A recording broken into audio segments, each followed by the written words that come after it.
Kristo gihalad sa makausa alang sa sala sa daghang mga tao. Apan mo pakita sa ikaduhang higayon, dili na labot sa sala, apan alang sa pagkuha kanila nga naghulat niya. Wow! Kinsay balikan din ni Jesus? Ang naghulat niya. Amen.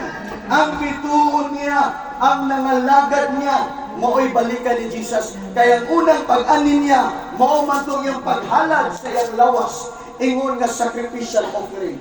Mao to'y mission ni Jesus na mamatay siya once and for all. Siya ang nahimong halad para natong tanan. Apan salamat na napanahon siya ang buhay sa walang katapusan.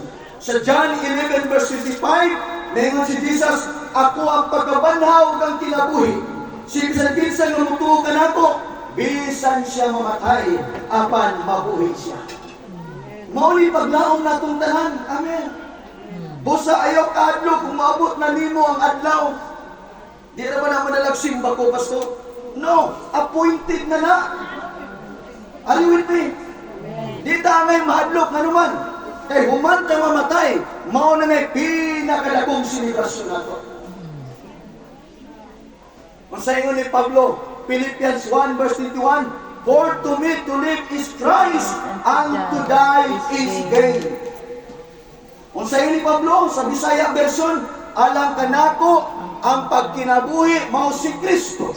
Kaya ang akong kamatayon maghatag nako dugang kabuluhanan. Sa kalibutan, sa tawhanong pagbati o sa atong pagpanabot, assignment ka, kaluoy ba kayo? Makaigsunan, luoy ang taong mamatay kung way Ginoo, kung way Kristo. Pero kung mamatay ka nga na Kristo, labaw pa ka sa nakadaog luto. Amen. Labaw pa ka sa nakadaog sa pamay hayay pas luto. Luto na may hair, no? Amen. Muna dakong paglaong na ito, mga kaigsunan. Hallelujah. Praise the Lord. Nakadugdong ko sa Korea o sa katestimony. Sakop ni Dr. yung